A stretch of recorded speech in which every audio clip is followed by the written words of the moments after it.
ഇന്നു നാം കേൾക്കുവാൻ പോകുന്ന തിരുവചനം മർക്കോസ് എഴുതിയ സുവിശേഷം 14 അധ്യായം 1 മുതൽ 72 വരെയുള്ള വചനങ്ങൾ. മർക്കോസ് എഴുതിയ സുവിശേഷം 14 അധ്യായം 1 മുതൽ 72 വരെയുള്ള വചനങ്ങൾ. 2 ദിവസം കഴിഞ്ഞിട്ട് പെസഹയുടെയും പുളിപ്പില്ലാത്ത അപ്പത്തിൻ്റെയും ഉത്സവമായിരുന്നു. അപ്പോൾ മഹാപുരോഹിതന്മാരും ശാസ്ത്രിമാരും അവനെ ഉപായത്താൽ പിടിച്ചു കൊല്ലേണ്ടത് എങ്ങനെയെന്ന് അന്വേഷിച്ചു. ജനത്തിൽ കലഹമുണ്ടാകാതിരിപ്പാൻ ഉത്സവത്തിലരുത് എന്നവർ പറഞ്ഞു. അവൻ ബെഥാനിയിൽ കുഷ്ഠരോഗിയായ ശിമോൻ്റെ വീട്ടിൽ പന്തിയിലിരിക്കുമ്പോൾ ഒരു സ്ത്രീ ഒരു വെൺകൽ ഭരണി വിലയേറിയ സ്വച്ഛജടാ മാംസതൈലവുമായി വന്നു. ഭരണി പൊട്ടിച്ച് അവൻ്റെ തലയിൽ ഒഴിച്ചു. അവിടെ ചിലർ, തൈലത്തിൻ്റെ ഈ വെറും ചിലവെന്തിന്? ഇത് 300-ലധികം വെള്ളിക്കാശിനു വിറ്റ് ദരിദ്രർക്ക് കൊടുപ്പാൻ കഴിയുമായിരുന്നുവല്ലോ എന്നിങ്ങനെ ഉള്ളിൽ നീരസപ്പെട്ട് അവളെ ഭർത്സിച്ചു. എന്നാൽ യേശു, ഇവളെ വിടുവൻ, അവളെ അസഹ്യപ്പെടുത്തുന്നതെന്ത്? അവൾ എന്നിൽ നല്ല പ്രവൃത്തിയല്ലോ ചെയ്തത്. ദരിദ്രർ നിങ്ങൾക്ക് എല്ലായ്പ്പോഴും അടുക്കലുണ്ടല്ലോ. ഇച്ഛിക്കുമ്പോൾ അവർക്ക് നന്മ ചെയ്യുവാൻ നിങ്ങൾക്ക് കഴിയും. ഞാനോ എല്ലായ്പ്പോഴും നിങ്ങളോട് കൂടെ ഇരിക്കയില്ല. അവൾ തന്നാലാവത് ചെയ്തു. കല്ലറയിലെ അടക്കത്തിനായി എൻ്റെ ദേഹത്തിൽ മുൻപ് കൂട്ടി തൈലം പൂശി. സുവിശേഷം ലോകത്തിലൊക്കെയും പ്രസംഗിക്കുന്നിടത്തെല്ലാം അവൾ ചെയ്തതും അവളുടെ ഓർമ്മയ്ക്കായി പ്രസ്താവിക്കും എന്ന് ഞാൻ സത്യമായി നിങ്ങളോട് പറയുന്നു. പിന്നെ 12 ഒരുത്തനായ ഇസ്കറിയോത്ത യൂദാ അവനെ മഹാപുരോഹിതന്മാർക്ക് കാണിച്ചു കൊടുക്കേണ്ടതിന് അവരുടെ അടുക്കൽ ചെന്നു. അവർ അത് കേട്ട് സന്തോഷിച്ച് അവന് പണം കൊടുക്കാമെന്ന് വാഗ്ദത്തം ചെയ്തു. അവനും അവനെ എങ്ങനെ കാണിച്ചു കൊടുക്കാമെന്ന് അവസരം നോക്കിക്കൊണ്ടിരുന്നു. പെസഹ കുഞ്ഞാടിനെ അറുക്കുന്നതായ പുളിപ്പില്ലാത്ത അപ്പത്തിൻ്റെ 1-ാം നാളിൽ ശിഷ്യന്മാർ അവനോട്, നീ പെസഹ കഴിപ്പാൻ ഞങ്ങൾ എവിടെ ഒരുക്കണം എന്ന് ചോദിച്ചു. അവൻ ശിഷ്യന്മാരിൽ 2 പേരെ അയച്ച്, നഗരത്തിൽ ചെല്ലുവിൻ, അവിടെ ഒരു കുടം വെള്ളം ചുമന്നുകൊണ്ട് ഒരു മനുഷ്യൻ നിങ്ങൾക്കെതിരെ വരും. അവൻ ഏതു വീട്ടിൽ കടക്കുന്നുവോ ആ വീട്ടുടയവനോട്, ഞാൻ എൻ്റെ ശിഷ്യന്മാരുമായി പെസഹ കഴിപ്പാനുള്ള വിരുന്നുശാല എവിടെയെന്ന് ഗുരു ചോദിക്കുന്നു എന്ന് പറവിൻ. അവൻ വിരിച്ചൊരുക്കിയ ഒരു വൻ മാളിക കാണിച്ചു തരും. അവിടെ നമുക്ക് ഒരുക്കുവിൻ എന്ന് പറഞ്ഞു. ശിഷ്യന്മാർ പുറപ്പെട്ടു. നഗരത്തിൽ ചെന്ന് അവൻ തങ്ങളോട് പറഞ്ഞതുപോലെ കണ്ടു പെസഹ ഒരുക്കി. സന്ധ്യയായപ്പോൾ അവൻ 12 കൂടെ വന്നു. അവർ ഇരുന്ന് ഭക്ഷിക്കുമ്പോൾ യേശു, നിങ്ങളിൽ ഒരുവൻ എന്നോടുകൂടെ ഭക്ഷിക്കുന്നവൻ തന്നെ എന്നെ കാണിച്ചു കൊടുക്കും എന്ന് ഞാൻ സത്യമായി നിങ്ങളോട് പറയുന്നു എന്ന് പറഞ്ഞു. അവർ ദുഃഖിച്ച് ഓരോരുത്തൻ ഞാനോ ഞാനോ എന്ന് അവനോട് ചോദിച്ചു തുടങ്ങി. അവൻ അവരോട്, 12 ഒരുവൻ എന്നോടുകൂടെ താലത്തിൽ കൈമുക്കുന്നവൻ തന്നെ. മനുഷ്യപുത്രൻ പോകുന്നത് തന്നെക്കുറിച്ച് എഴുതിയിരിക്കുന്നത് പോലെ തന്നെ സത്യം. മനുഷ്യപുത്രനെ കാണിച്ചു കൊടുക്കുന്ന മനുഷ്യനോ അയ്യോ കഷ്ടം! ആ മനുഷ്യൻ ജനിക്കാതിരുന്നു എങ്കിൽ അവന് കൊള്ളാമായിരുന്നു എന്ന് പറഞ്ഞു. അവർ ഭക്ഷിക്കുമ്പോൾ അവൻ അപ്പമെടുത്ത് വാഴ്ത്തി നുറുക്കി അവർക്ക് കൊടുത്തു. വാങ്ങുവിൻ, ഇതെൻ്റെ ശരീരം എന്ന് പറഞ്ഞു. പിന്നെ പാനപാത്രം എടുത്തു, സ്തോത്രം ചൊല്ലി അവർക്ക് കൊടുത്തു. എല്ലാവരും അതിൽ നിന്ന് കുടിച്ചു. ഇത് അനേകർക്ക് വേണ്ടി ചൊരിയുന്നതായി നിയമത്തിനുള്ള എൻ്റെ രക്തം.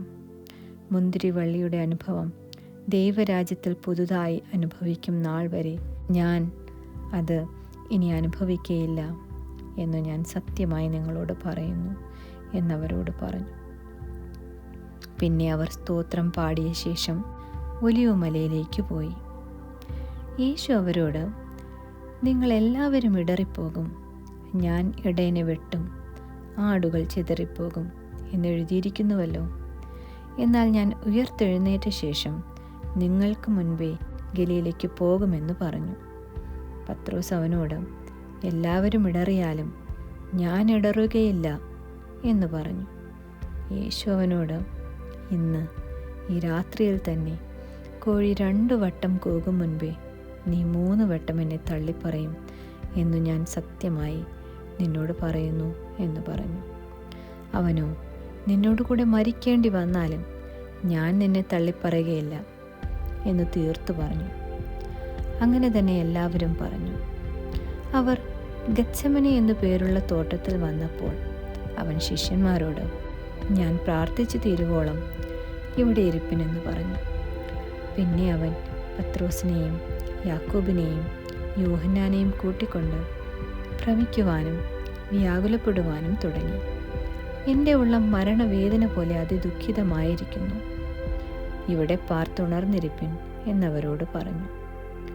പിന്നെ അല്പം മുൻപോട്ട് ചെന്ന് നിലത്ത് വീണ്, കഴിയുമെങ്കിൽ ആ നാഴിക നീങ്ങിപ്പോകണം എന്ന് പ്രാർത്ഥിച്ചു. അബ്ബാ പിതാവേ, നിനക്കെല്ലാം കഴിയും, ഈ പാനപാത്രം എങ്കിൽ നിന്ന് നീക്കണമേ. എങ്കിലും ഞാൻ ഇച്ഛിക്കുന്നതല്ല, നീ ഇച്ഛിക്കുന്നതത്രയാകട്ടെ എന്ന് പറഞ്ഞു. പിന്നെ അവൻ വന്ന് അവർ ഉറങ്ങുന്നത് കണ്ട് പത്രോസിനോട്, ശിമോനെ, നീ ഉറങ്ങുന്നുവോ? ഒരു നാഴിക ഉണർന്നിരിപ്പാൻ നിനക്ക് കഴിഞ്ഞില്ലയോ? പരീക്ഷയിൽ അകപ്പെടാതിരിപ്പാൻ ഉണർന്നിരുന്ന് പ്രാർത്ഥിപ്പിൻ. ആത്മാവൊരുക്കമുള്ളത്, ജഡമോ ബലഹീനമത്രേ എന്ന് പറഞ്ഞു. അവൻ പിന്നെയും പോയി ആ വചനം തന്നെ ചൊല്ലി പ്രാർത്ഥിച്ചു. മടങ്ങി വന്നപ്പോൾ അവരുടെ കണ്ണുകൾക്ക് ഭാരമേറിയിരുന്നതുകൊണ്ട് അവർ ഉറങ്ങുന്നത് കണ്ടു. അവർ അവനോട് എന്തുത്തരം പറയണം എന്നറിഞ്ഞില്ല. അവൻ 3ാമത് വന്നവരോട്, ഇനി ഉറങ്ങി ആശ്വസിച്ചു കൊള്ളുവിൻ, മതി, നാഴിക വന്നു. ഇതാ മനുഷ്യപുത്രൻ പാപികളുടെ കയ്യിൽ ഏൽപ്പിക്കപ്പെടുന്നു. എഴുന്നേൽപ്പിൻ, നാം പോക, ഇതാ എന്നെ കാണിച്ചു കൊടുക്കുന്നവൻ അടുത്തിരിക്കുന്നു എന്ന് പറഞ്ഞു. ഉടനെ അവൻ സംസാരിച്ചു കൊണ്ടിരിക്കുമ്പോൾ തന്നെ 12 ഒരുത്തനായ യൂദയും അവനോടുകൂടെ മഹാപുരോഹിതന്മാർ, ശാസ്ത്രിമാർ, മൂപ്പന്മാർ എന്നിവർ അയച്ച ഒരു പുരുഷാരവും വാളും വടിയുമായി വന്നു.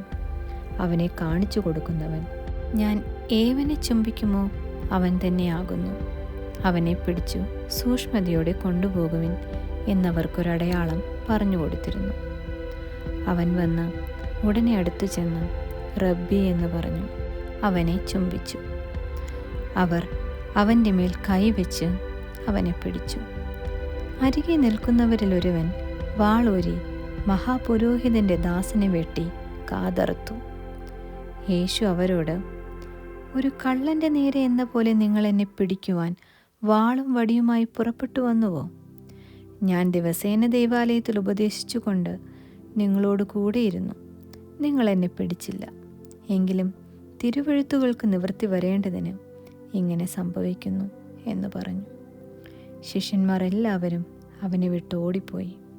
ഒരു ബാല്യക്കാരൻ വെറും ശരീരത്തിന്മേൽ പുതപ്പ് പുതച്ചുകൊണ്ട് അവനെ അനുഗമിച്ചു. അവർ അവനെ പിടിച്ചു. അവനോ പുതപ്പ് വിട്ടു നഗ്നനായി ഓടിപ്പോയി. അവർ യേശുവിനെ മഹാപുരോഹിതൻ്റെ അടുക്കൽ കൊണ്ടുപോയി. അവൻ്റെ അടുക്കൽ മഹാപുരോഹിതന്മാരും മൂപ്പന്മാരും ശാസ്ത്രിമാരും എല്ലാം വന്നുകൂടിയിരുന്നു. പത്രോസ് മഹാപുരോഹിതൻ്റെ അരമനയ്ക്കകത്തു വരെയും അകലം വിട്ടവനെ അനുഗമിച്ചു. ഭൃത്യന്മാരോട് ചേർന്ന് തീ കാഞ്ഞുകൊണ്ടിരുന്നു. മഹാപുരോഹിതന്മാരും ന്യായാധിപ സംഘമൊക്കെയും യേശുവിനെ കൊല്ലേണ്ടതിന് അവൻ്റെ നേരെ സാക്ഷ്യം അന്വേഷിച്ചു, കണ്ടില്ല താനും. അനേകർ അവൻ്റെ നേരെ കള്ളസാക്ഷ്യം പറഞ്ഞിട്ടും സാക്ഷ്യം ഒത്തുവന്നില്ല. ചിലർ എഴുന്നേറ്റ് അവൻ്റെ നേരെ, ഞാൻ കൈപ്പണിയായ ഈ മന്ദിരം പൊളിച്ചു 3 ദിവസം കൊണ്ട് കൈപ്പണിയില്ലാത്ത മറ്റൊന്ന് പണിയും ഇന്നിവൻ പറഞ്ഞത് ഞങ്ങൾ കേട്ടു എന്നു കള്ളസാക്ഷ്യം പറഞ്ഞു. എന്നിട്ടും അവരുടെ സാക്ഷ്യം ഒത്തുവന്നില്ല. മഹാപുരോഹിതൻ നടുവിൽ നിന്നുകൊണ്ട് യേശുവിനോട്, നീ ഒന്നും ഉത്തരം പറയുന്നില്ലയോ? ഇവർ നിന്റെ നേരെ സാക്ഷ്യം പറയുന്നത് എന്ത് എന്ന് ചോദിച്ചു. അവനോ മിണ്ടാതെയും ഉത്തരം പറയാതെയും ഇരുന്നു. മഹാപുരോഹിതൻ പിന്നെയും അവനോട്, നീ വന്ധ്യനായവൻ്റെ പുത്രനായ ക്രിസ്തുവോ എന്ന് ചോദിച്ചു. ഞാനാകുന്നു. മനുഷ്യപുത്രൻ സർവശക്തൻ്റെ വലത്തുഭാഗത്തിരിക്കുന്നതും ആകാശമേഘങ്ങളോടെ വരുന്നതും നിങ്ങൾ കാണും എന്ന് യേശു പറഞ്ഞു. അപ്പോൾ മഹാപുരോഹിതൻ വസ്ത്രം കീറി, ഇനി സാക്ഷികളെ കൊണ്ട് നമുക്ക് എന്താവശ്യം? ദൈവദൂഷണം നിങ്ങൾ കേട്ടുവല്ലോ, നിങ്ങൾക്ക് എന്തു തോന്നുന്നു എന്ന് ചോദിച്ചു. അവൻ മരണയോഗ്യൻ എന്നെല്ലാവരും വിധിച്ചു. ചിലർ അവനെ തുപ്പുകയും അവൻ്റെ മുഖം മൂടി അവനെ മുഷ്ടി ചുരുട്ടി കുത്തുകയും പ്രവചിക്ക എന്ന് അവനോട് പറയുകയും ചെയ്തു തുടങ്ങി. ഭടന്മാർ അവനെ അടിച്ചുകൊണ്ട് കയ്യേറ്റു.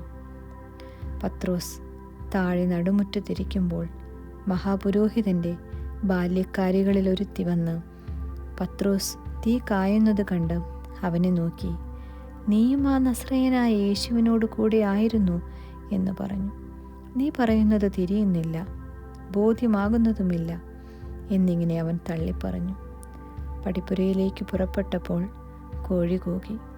ആ ബാല്യക്കാരി അവനെ പിന്നെയും കണ്ടു. സമീപത്തു നിൽക്കുന്നവരോട്, ഇവൻ ആ കൂട്ടരിലുള്ളവൻ തന്നെ എന്ന് പറഞ്ഞു തുടങ്ങി. അവൻ പിന്നെയും തള്ളിപ്പറഞ്ഞു. കുറേ നേരം കഴിഞ്ഞിട്ട് അരികെ നിന്നവർ പത്രോസിനോട്, നീ ആ കൂട്ടത്തിലുള്ളവൻ സത്യം, ഗലീലക്കാരനല്ലോ എന്ന് പറഞ്ഞു. നിങ്ങൾ പറയുന്ന മനുഷ്യനെ ഞാൻ അറിയുന്നില്ല എന്നവൻ പ്രാകുവാനും ആണയിടുവാനും തുടങ്ങി. ഉടനെ കോഴി രണ്ടാമതും കൂകി. കോഴി 2 വട്ടം കൂകും മുൻപേ നീ 3 വട്ടം എന്നെ തള്ളിപ്പറയും എന്ന് യേശു തന്നോട് പറഞ്ഞ വാക്ക് പത്രോസ് ഓർത്ത് അതിനെക്കുറിച്ച് ദുഃഖിച്ചു കരഞ്ഞു. ആമേൻ.